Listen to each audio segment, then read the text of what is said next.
Assalamualaikum warahmatullahi wabarakatuh.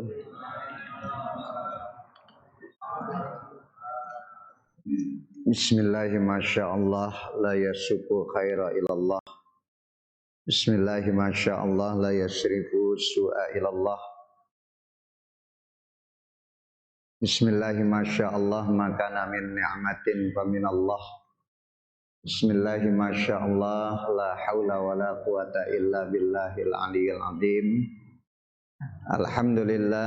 Alhamdulillahi bi ni'matihi tatimmus shalihat. Asyhadu an la ilaha illallah wahdahu la syarikalah wa asyhadu anna Muhammadan abduhu wa rasuluh. Allahumma salli wa sallim wa barik ala sayyidina Muhammadin wa ala alihi wa sahbihi ajma'in, amma ba'd. Yang kita muliakan bersama pimpinan majelis ta'lim kita, Bapak Haji Samsuar dan keluarga besarnya, tidak lupa yang kita muliakan Ustaz Fatani, Ustaz Sumantri, dan seluruh jamaah Bapak dan Ibu remaja Masjid Al-Amin yang semoga kita selalu mendapatkan limpahan rahmat Allah Subhanahu wa ta'ala.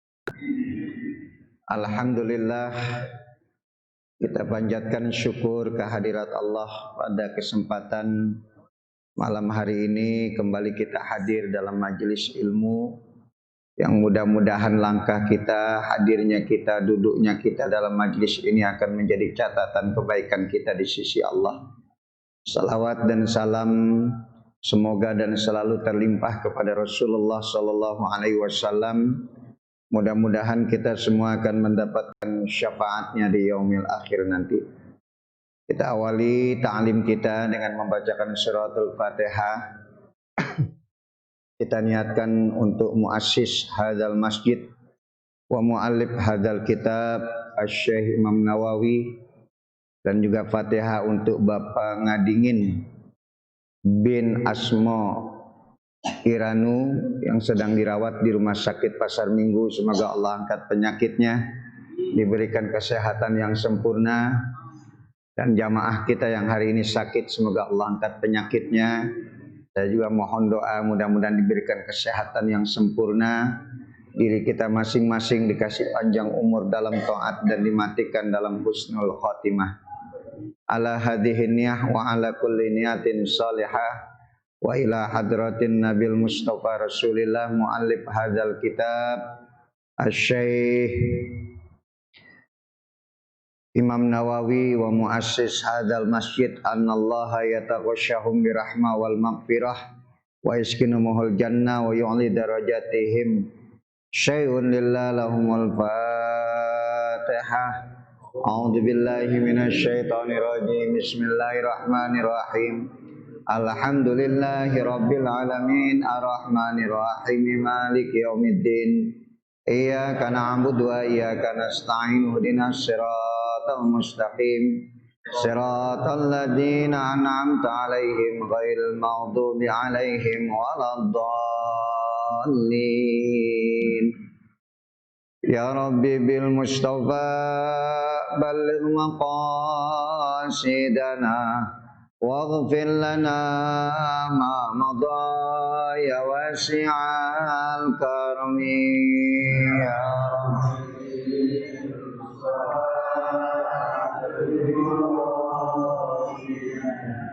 waghfir lana ma madha ya wasi'al Muhammadun sayyidul kaunaini wa saqalaini liwal fariqaini min urbin wa min ajami ya Rabbi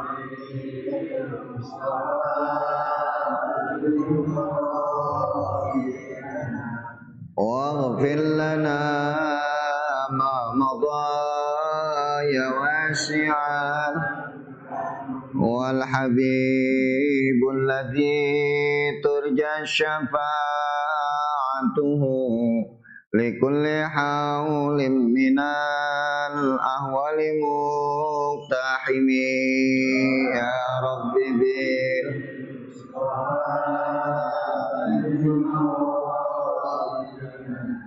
waghfir lana ma madha ya wasi'an Allahumma salli wa sallim wa barik alaihi wa ala alihi. Ustaz baca dulu. Bismillahirrahmanirrahim. Allahu ta'ala qul hal yanfa'ukum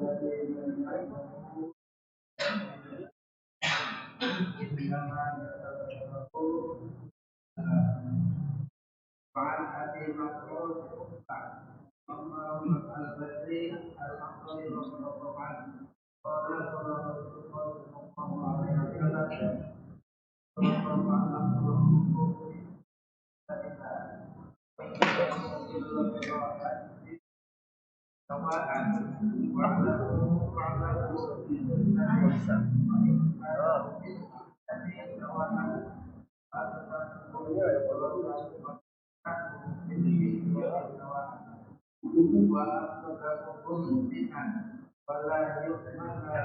wala ya ummanna ya ummanna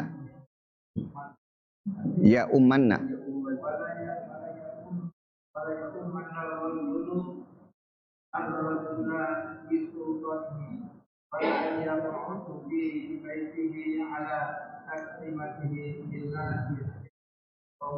ya, ya sampai situ aja kita baca ya.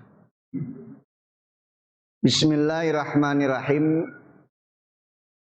Fa inna asdaqal hadis kitabullah wa khairal hadi hadiyu Muhammadin sallallahu alaihi wasallam wa syarrul umur muhdatsatuha wa kullu muhdatsatin bid'ah wa kullu bid'atin dhalalah wa kullu dhalalatin finnar wa bisanadil muttasili ilal imamil muallif rahimahullahu ta'ala wa adaman nab'a bihi wa bi barakati ulumihi wa bikum fid darain qala. Ini bab yang kita baca, bab baru yaitu tauqirul ulama, menghormati para alim ulama, memuliakan para alim ulama. Orang-orang yang berilmu harus dimuliakan. Nanti jawabannya kita ketemu kenapa harus dimuliakan. Tauqirul ulama, menghormati dan memuliakan ulama wal kibar, dan juga menghormati para orang tua yang hidupnya lebih dulu dari kita, pengalamannya lebih banyak dari kita, ibadahnya juga lebih banyak dari kita. Oh, ya. Wa ahlul fadli, dan juga menghormati orang yang punya kelebihan, fadilah. Ya. Misalnya dia punya jabatan, nah itu dia punya kelebihan. Dia orang kaya, punya kelebihan. Dia ahli ibadah, punya kelebihan. Wa ahlul fadli. Jadi memuliakan dan menghormati itu enggak sembarangan, diukur. Wa taqdimihim ala ghairihim, dan mendahulukan mereka dibandingkan dengan yang lainnya. Ya. Satu, menghormati ulama, menghormati orang tua, dan menghormati orang yang punya kelebihan. Dan mendahulukan mereka dibandingkan dengan yang lainnya. Wa rafa'a majalisihim, dan menempatkan mereka atau meninggikan mereka di dalam majelisnya. Pada tempat duduknya itu harus didahulukan, dimuliakan. Wa idharu martabatihim, dan juga menjelaskan tentang kedudukan mereka. Wa idharu martabatihim, jadi martabatnya, kedudukannya. Ini ternyata martabat pakai bahasa Arab gitu. Ya. Ya, martabat bukan martabak. Martabat ya. Jadi kedudukan seseorang itu ya harus dimuliakan. Ya, misalnya dalam satu majelis, alhamdulillah, ya Bapak DPRD kita hadir, silakan maju ke depan. Alhamdulillah Bapak Lurah kita disebutkan martabat mereka. Apalagi ulama.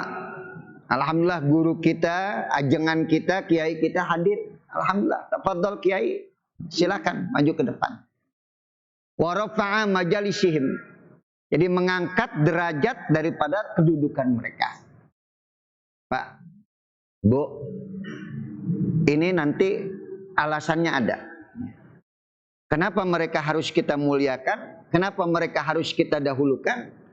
Allah akan menerangkan alasannya apa kita harus memuliakan mereka. Padahal jelas inna akramahum indallahi. Jadi yang paling mulia di antara kita adalah orang-orang yang bertakwa. Ukuran takwa ini kan di sini. Hahanada. Jadi ukuran takwa itu ada di hati. Orang nggak bisa ngelihat ketakwaan seseorang. Di antara kita mungkin antum lebih takwa daripada saya. Bisa saja murid lebih takwa daripada guru. Bisa jadi orang miskin lebih takwa daripada orang kaya. Akan tetapi ada adab dalam hidup. Ketika kita bersosialisasi dengan masyarakat, maka yang nampak dengan mata kita, yang kelihatan dengan mata kita, itu kita muliakan. Adapun nanti urusan hati itu antara dia dengan Allah, bukan kita lagi. Paham gak nih? Paham ya? Jadi kita begini Pak. Lah, segala dia disuruh maju ke depan. Gua mah tahu benar begini. Ya kan? Hatinya dia kita nggak tahu. Bagaimana kedudukan dia pada saat malam hari kita nggak tahu. Apakah dia sholat tahajud, dia baca Quran, kita nggak tahu. Tapi di masyarakat dia punya kelebihan. Apa kelebihannya? Barangkali kekayaan yang dia miliki, jabatan yang dia sandang, ini harus kita zahirkan, izharkan. Kita harus kasih tahu, kasih kedudukan, adab. Jadi yang didahulukan adab. Nanti urusan hati mah bukan urusan kita lagi. Paham ente? Ya. Nah, jadi asqalul mizan yaumal qiyamah husnul khuluq. Yang paling memberatkan timbangan manusia nanti di akhirat adalah timbangan akhlak. Timbangan adab, perilaku, budi pekerti. Nanti orang itu akan diberatkan oleh Allah timbangan kebaikannya kalau dia punya adab akhlak yang baik di muka bumi ini. Maka saya dulu di pesantren, itu ada moto pesantren saya, berbudi tinggi, berbadan sehat, berpengetahuan luas, berpikiran bebas. Jadi saya di pondok itu baru saya pahami setelah 45 tahun saya melewati masa itu, ya kurang lebih saya di pondok 45 tahun yang lalu. Sekarang baru saya terasa dan merasakan bahwa ternyata kedudukan akhlak itu paling tinggi. Karena sekarang kita lihat akhlak itu sudah mulai terdegradasi, terkikis. Ente kebayang nggak kalau ada anak muda maki-maki kiai? Mengintimidasi kiai. Sebenar apapun yang dia anggap benar, tapi adab itu paling utama. Andai kata pun itu benar, tapi nggak layak kamu berbuat seperti itu kepada seorang ulama, kepada orang tua. Padahal ini harus memuliakan ulama. Apa dia nggak baca kitab ini? Ya, maka berbudi tinggi ini paling tinggi, Pak. Akhlak itu paling utama. Saya berulang-ulang sampaikan, dulu Islam itu dibawa Nabi nggak diterima di Mekah. Mereka nggak bisa menerima Islam karena ajaran kesesatan, kemusyrikan yang sudah merajalela sulit untuk mereka lepaskan. Tiba-tiba Rasulullah membawa ajaran baru, harus menghilangkan itu semua. Penyembahan terhadap berhala-berhala. Mereka nggak terima. Ente udah biasa makan tahu, disuruh berhenti makan tahu. Atau biasa makan daging, gara-gara COVID suruh makan tahu. Bisa nggak kira-kira? Bisa, orang kepaksa gimana sih ya kan?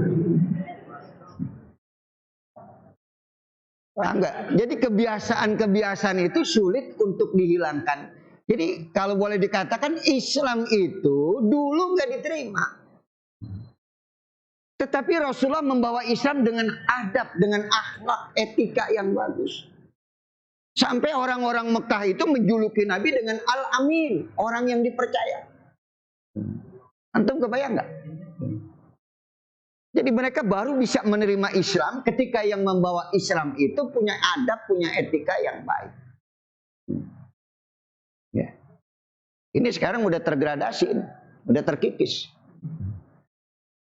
Maka saya merasakan, oh iya benar.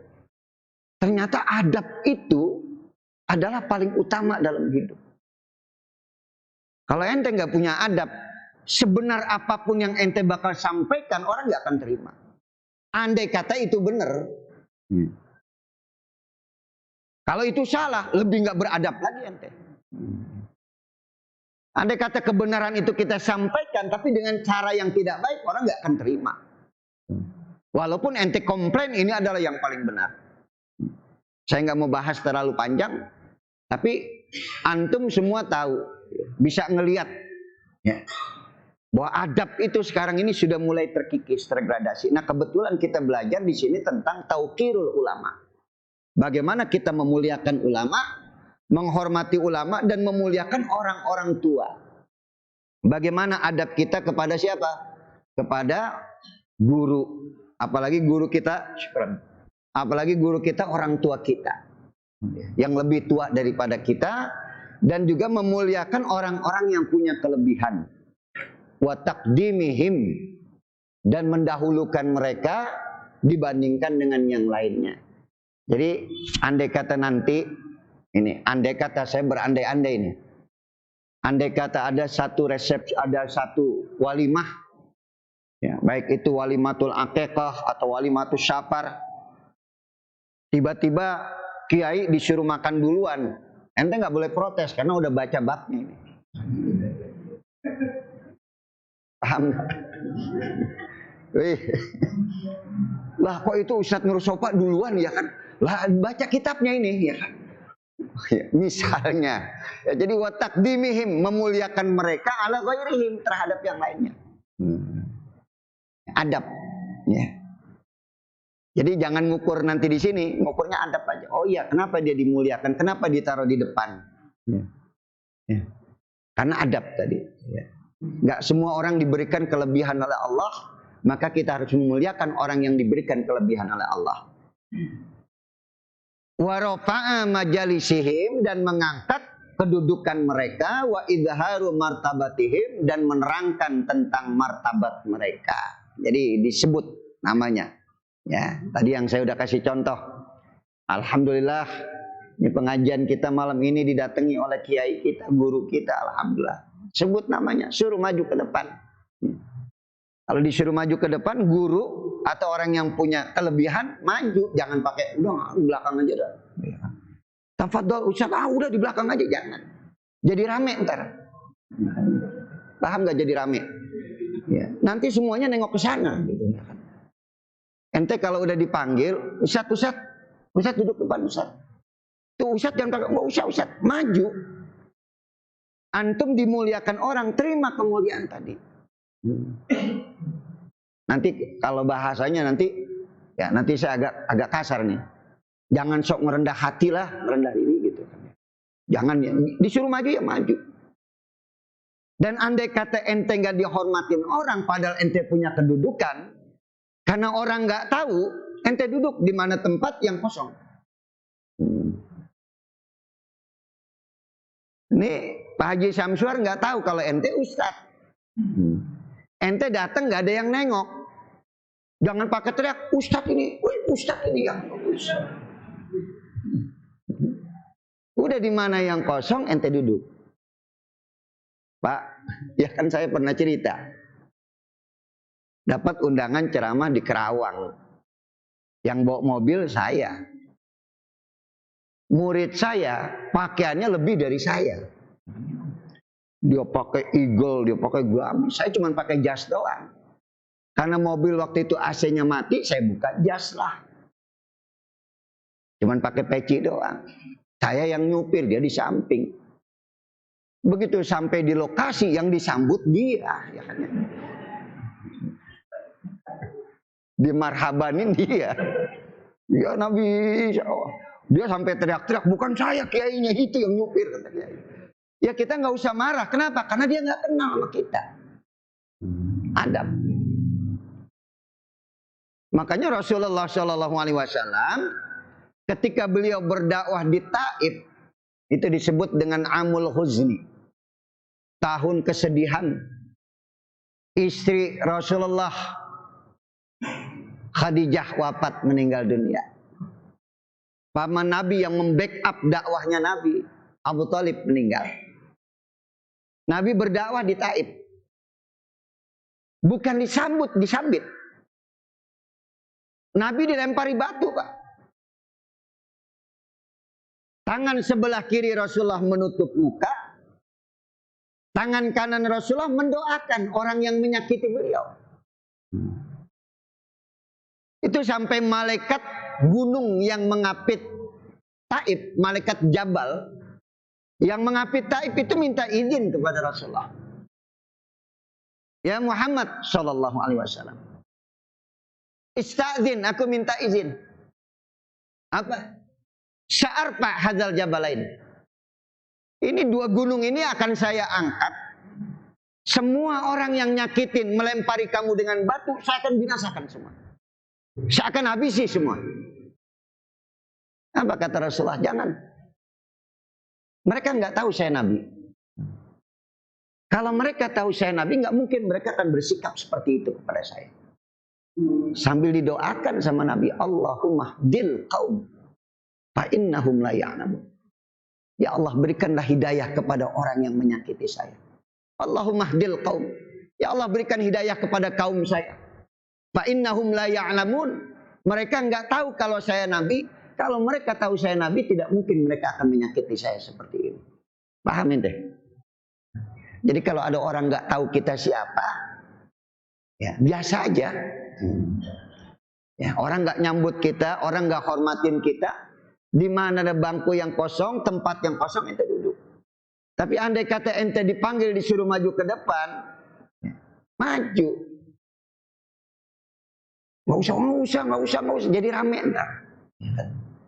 Saat maju ke depan, alhamdulillah, suruh maju duduk. Jangan nanti di depan begini, wah, jangan, biasa aja. Ya. Pak, ya kita gini, paling enak jadi orang biasa. Ya. Ente kebayang nggak? Jadi orang kaya nggak kelihatan kayanya. Jadi orang miskin jangan kelihatan susahnya.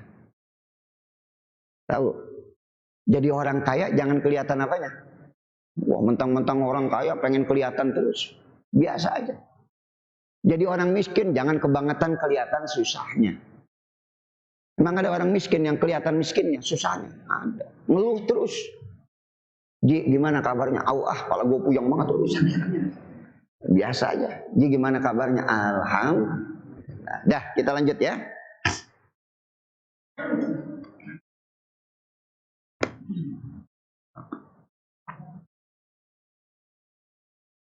Ayatnya mana kita lihat di sini? Qala Allah Ta'ala, Allah berfirman, Qul hal yastawil ladzina ya'lamuna wal ladzina la ya'lamun. Katakan kepada mereka, hai Muhammad, hal yastawil ladzina ya'lamuna wal ladzina la ya'lamun. Apakah sama orang yang berilmu dengan orang yang tidak berilmu? Ente pasti nggak akan sama. Dengan orang yang nggak ngaji nggak akan sama. Maka ayat sebelumnya itu kan bercerita bagaimana orang-orang kafir, orang-orang musyrik yang mereka menyekutukan Allah dan kemudian dibandingkan dengan orang-orang yang beribadah pada tengah malam, dia membaca Al-Quran ana al-lail. Sepanjang malam dia membaca Al-Quran, sepanjang malam dia bertahajud. Sama nggak dengan orang kafir? Beda. Jangan disama-samain. Di mata Allah berbeda mereka.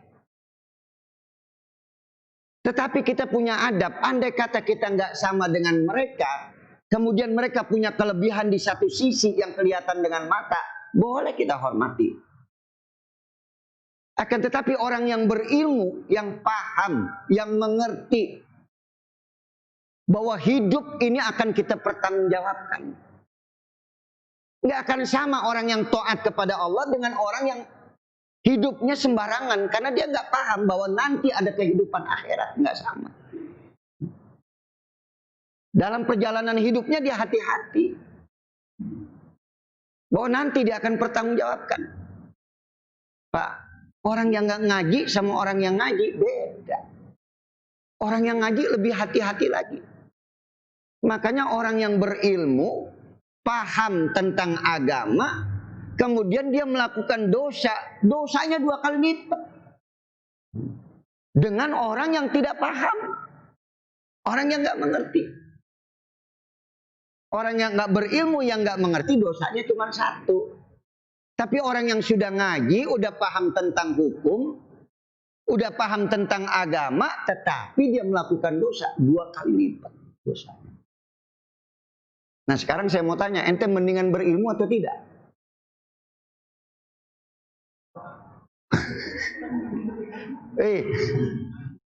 Udah mendingan gua kagak ngaji, dosanya cuma 1 ya. Salah ente. Jangan diambil mafhum mukhalafahnya, jangan diambil begitu, jangan. Ya. Artinya orang yang berilmu itu akan lebih hati-hati lagi dalam hidup, nggak sembarangan. Ya Allah, kemarin saya udah ngaji nih. Kata Ustadz, kalau udah berilmu nggak boleh berbuat dosa. Paham bahwa dosa zina itu luar biasa besarnya. Dosa datang ke dukun musyrik, Masya Allah nggak diterima ampunannya sama Allah. Sebelum dia meninggalkan kemusyrikannya. Saya udah paham nih betapa besar dosa-dosa yang dulu pernah saya lakukan. Karena sekarang kita sudah berilmu, semua kita tinggalkan dan kita lebih hati-hati lagi. Nah setelah itu ente nggak akan sama dengan masa jahiliyah ente sekarang. Nggak usah bandingin ke orang lain, bandingin sama diri sendiri. Masa jahiliyah yang dulu dengan masa yang sekarang sama nggak? Sama nggak? Nggak sama. Ente yang udah ngaji dengan dulu ente masih sembrono. Melakukan sesuatu nggak berpikir panjang, tetapi setelah berilmu ente selalu berpikir tentang akibat dampak. Udah nggak sama. Jadi nggak usah bandingkan sama orang lain, bandingkan sama diri kita sendiri. Ya Allah, dulu saya belum ngaji begini-begini. Alhamdulillah sekarang saya udah ngaji begini. Beda nggak itu? Beda nggak? Beda. Apalagi dibandingkan dengan yang lain. Makanya ibu-ibu, insya Allah kalau punya suami udah ngaji, insya Allah akan berubah. Ibu-ibu juga sama. Kalau ibu udah ngaji sama suami akan berubah. Kenapa? Karena sudah ada ilmunya. Di mana ilmunya? Bagaimana tadi adab kepada suami, penghormatan terhadap suami. Ini kalau kita pelajarin bagaimana ilmu itu mengajarkan apabila seorang wanita keluar dari rumahnya tanpa izin daripada suaminya, kanat fi sukhtillah, maka perempuan itu dalam marahnya Allah. Sepanjang dia pergi, sepanjang dia keluar, Allah memberikan kemurkaan terhadap dirinya. Ini kadang-kadang pergi ngaji, benar izinnya ngaji, pulangnya kondangan. Pas kondangan salah makan, mati dalam murkanya Allah.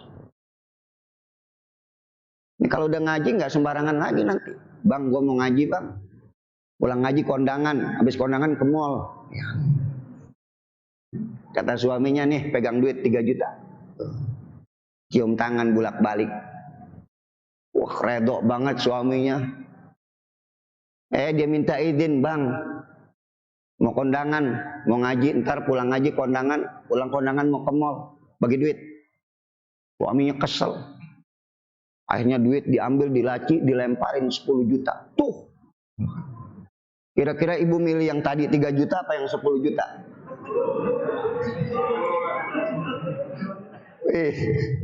Milih yang 3 juta apa 10 juta? Perempuan mah kagak mikir, Pak, yang penting banyak udah. Jadi orang kalau udah berilmu hati-hati. Hal yastawil ladzina ya'lamuna wal ladzina la ya'lamun. Enggak sama kedudukannya. Pasti berbeda. Maka ini jawaban kenapa kita harus memuliakan ulama. Kitab yang mereka baca, ilmu yang mereka miliki Kita ini nggak ada apa-apanya dengan mereka. Nggak pantas. Ente maki-maki ulama nggak pantas. Ente mencerca ulama nggak pantas. Mereka harus kita muliakan dengan apa? Pengorbanan yang mereka lakukan. Setiap malam mereka menuntut ilmu terus. Membaca kitab. Untuk apa? Untuk mengajarkan kepada kita. Agar kita menjadi orang yang alim. Kita menjadi orang yang berilmu. Maka muliakanlah mereka. Karena mereka tidak sama dengan kita. Lah kita lihat lagi. Walladzina la ya'lamun innama yatadzakkaru ulul albab. Maka orang-orang yang berilmu itulah yang dapat menerima atau dapat mengerti tentang aturan-aturan yang sudah Allah tetapkan. Ya. Kalau orang yang nggak berilmu, nggak paham, nggak bisa nerima. Kenapa Allah larang kita makan ini? Kenapa Allah larang kita berbuat ini? Karena ilmunya kita nggak ada, kita nggak bisa nerima itu semuanya. Innama yatadzakkaru illa ulul albab. Maka hanya menerima innama yatadzakkaru ulul albab. Yang bisa menerima hanyalah orang-orang yang berilmu. Oh ya. Kenapa Allah haramkan kita untuk makan daging babi? Ente udah ngaji, oh Masya Allah. Kenapa Islam mengharamkan kita makan daging babi? Masih banyak yang sehat. Masih banyak yang enak. Karena setiap makanan yang kita makan akan berpengaruh terhadap diri kita. Dilarang oleh Allah. Kenapa tidak boleh makan ini? Karena ini bukan buat kamu. Ini buat konsumtif binatang yang lain, bukan buat manusia. Ada cacing pitanya bisa hilang dengan ini. Bukan itu aja. Sifat-sifat binatang yang kita makan akan menular pada diri kita. Maka kenapa kita mesti korban? Setiap Idul Adha kita korban. Kenapa kita mesti korban? Supaya sifat binatang yang kita makan itu hilang sifatnya ketika kambing yang kita makan kita sembelih. Sapi yang kita makan kita sembelih. Babi, jorok, serakah. Makanya orang yang dilarang untuk makan daging babi supaya sifat babi jangan menular kepada dirinya. Siapa buktiin dah? Ini bapak-bapak yang sering makan sate kambing, daging kambing, sifatnya bakal nular. Nyeruduk mulu bawaannya ya.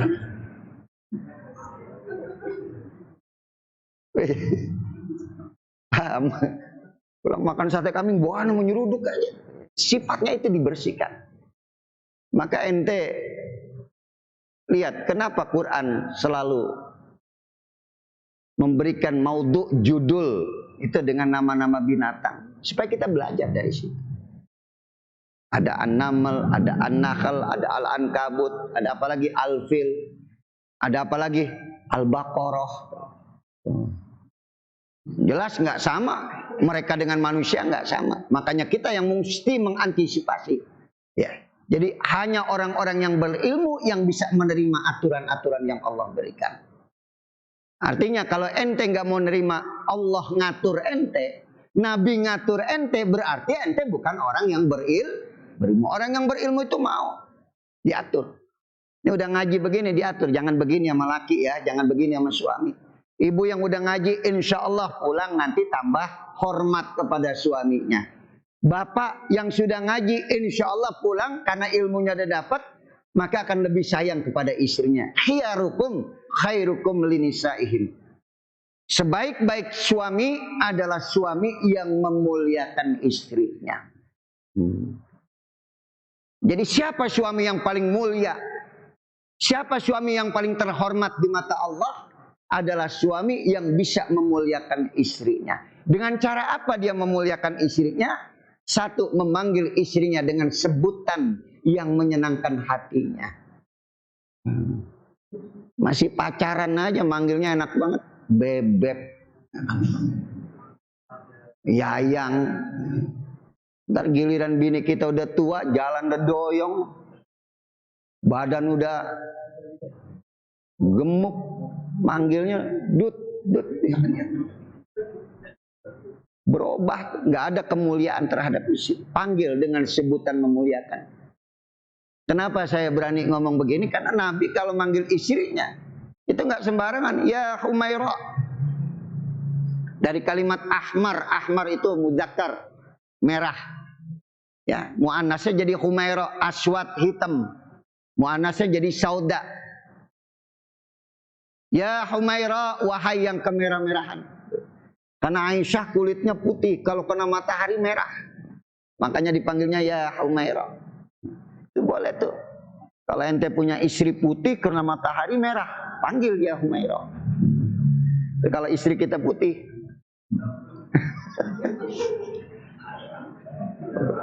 ya Hajar Aswad lagi ya. Jangan ya. Ya sauda'il halbi, wahai yang hitam manis. Wah, istri dipanggil begitu Pak, Masya Allah. Miring palanya udah langsung ya. Tuh cara memuliakan istri, berikan rezeki yang halal. Makanya ibu kudu tahu. Nih suami dari dulu nggak kayak orang-orang. Tuh lihat tetangga dibeliin gelang, dibeliin kalung. Gua dari dulu imitasi mulu, mana gatel ya kan. Tuh lihat tetangga lakinya memuliakan istrinya, salah ngukur begitu, salah. Kita nggak tahu, bisa jadi lakinya memuliakan istrinya dengan cara yang tidak baik, rezekinya nggak halal, sama aja dia memberikan nafkah dengan rezeki yang haram dan memasukkan darah yang kotor ke dalam diri istrinya. Rusak Pak. Jadi kalau bapak memberikan rezeki yang haram kepada istri, kepada anak, sama aja kita sedang menjerumuskan anak dan istri kita ke dalam api neraka. Tapi ketika kita dengan rezeki yang sedikit, istri nggak kebeli gelang, nggak kebeli emas, nggak kebeli kalung, nggak kebeli berlian, tapi alhamdulillah kita berikan dengan rezeki yang halalan, thayyiban, mubarakan. Insya Allah mudah-mudahan keberkahan nanti akan kita dapatkan dalam rumah tangga. Ibadahnya gampang, mudah, baca Qurannya mudah. Ini biar tahu perempuan nih. Kadang-kadang perempuan kan ngelihatnya cuma secara kasat mata. Enak orang-orang mau begini-begini. Laki lu gimana nggak enaknya memuliakan kamu, memberikan rezeki yang halal kepada kamu. Nih Bu, kalau orang berilmu, insya Allah mudah-mudahan ya dia akan lebih taat lagi kepada Allah. Dia tahu bahwa perempuan apabila meninggal dunia, suaminya ridho sorga buat dirinya. Ayyuma imra'atin matat wa zawjuha an haradin dakhalatil jannah. Apabila seorang wanita meninggal dunia, suaminya ridho sorga buat dirinya. Nih ibu-ibu meninggal nih Pak, bapak ridho sorga buat dia. Makanya ntar pulang tanya lakinya. Tadi kata Ustadz Nur Sopa, kalau mamah mati ayah ridho, mama masuk surga. Kira-kira mamah papa, kalau mama mati kira-kira papa ridho nggak? Tanya suaminya ntar. Ini yang model-model kayak begini saya yakin jawabannya ridho banget. Padahal bukan itu yang dimaksud. Yang dimaksud betapa suaminya merasakan pengabdian istri yang luar biasa terhadap dirinya. Bapak bisa bayangkan ada satu kisah cerita. Ketika ada seorang bapak sakit, adiknya datang ke rumah kakaknya yang perempuan. Kak, ayah sedang sakit keras. Segera kakak pulang. Kata sang kakak, adik, kakak belum bisa pulang. Kenapa? Suami kakak belum balik pulang. Nanti tunggu suami kakak dulu. Adiknya balik lagi pulang ke rumah bapaknya. Nggak lama ngabarin lagi. Kakak, ya, ayah sudah meninggal dunia. Kakak segera pulang. Sang kakak mengatakan, adik, dalam linangan air mata dan kesedihan, kakak nggak bisa keluar rumah, dek. Kenapa? Kakak belum dapat izin dari suami. Suami kakak sedang dagang. Nanti kalau suami kakak sudah pulang, kakak mau izin. Adiknya kembali pulang, nggak lama baru kakaknya datang, ayahnya sudah mau dibungkus kain kafan. Itu orang sekitarnya sampai marah. Ini anak perempuannya kok nggak punya adab, nggak punya etika. Ya bahasanya nggak tahu diri. Dari bapaknya sakit sampai meninggal dunia, setelah mau dikafankan baru anaknya datang yang perempuan. Rasulullah dengar, Rasulullah cuma tanya, kenapa? Kenapa itu terjadi pada dirimu? Kenapa kau tidak tengok bapakmu? Ya Rasulullah, Saya belum dapat izin dari suami saya karena suami saya dagang. Baru setelah dapat izin saya bisa nengok orang tua saya. Rasulullah tersenyum, Pak. Apa kata Rasulullah? Kalian tahu ini bapaknya dimasukkan ke dalam surga disebabkan anaknya yang perempuan taat kepada suaminya. Tuh kedudukan suami. Berarti orang tuanya berhasil mendidik anak. Sehingga anaknya bisa taat kepada suaminya. Dan suaminya pun mendidik istrinya dengan baik. Ini ilmu lagi, Pak. Hal yastawil ladzina ya'lamuna wal ladzina la ya'lamun. Apakah sama orang yang berilmu dengan orang yang tidak berilmu? Jelas nggak sama. Orang yang berilmu akan lebih hati-hati. Bahwa hidup bukan sekedar hidup. Bahwa hidup akan dibatasi dengan kematian. Wa kullun bi ajalin musamma. Dan setelah itu ada pertanggungjawaban yang kita akan hadapi di hadapan Allah Subhanahu wa taala. Dan ayatnya berikutnya, innama yatadzakkaru ulul albab. Yang mengerti, yang paham, yang bisa menerima hanya orang-orang yang berilmu dari aturan-aturan yang sudah Allah tetapkan. Sami'na, kami dengar dan kami taati. Maka kita ngaji itu belajar, Pak, supaya taat. Hadis yang kita baca, Quran yang kita baca, yang pada akhirnya kita akan mengatakan ini adalah kebaikan buat saya. Semua yang dilarang oleh Allah dan semua yang diperintah oleh Allah adalah kebaikan buat kita. Coba antum bayangkan dah. Kalau pemerintah aja bikin aturan ada lampu merah, kuning, hijau. Di persimpangan ada lampu merah. Supaya ente selamat. Ini merah jangan dilanggar. Nanti terjadi tabrakan yang celaka ente. Kenapa kita disuruh pakai masker? Supaya kita bisa menjaga diri kita. Kenapa kita harus begini? Itu aturan-aturan yang ditetapkan. Itu baru manusia yang bikin aturan. Gimana kalau Allah yang bikin aturan? Apa itu bukan buat kebaikan kita? Kalau manusia bikin aturan saja jadi kebaikan buat kita, apalah lagi Allah yang menciptakan manusia, Allah yang tahu persis bagaimana ini manusia harus hidup sehat, bagaimana manusia harus selamat di dunia ini, Allah bikin aturan buat kita supaya ente selamat.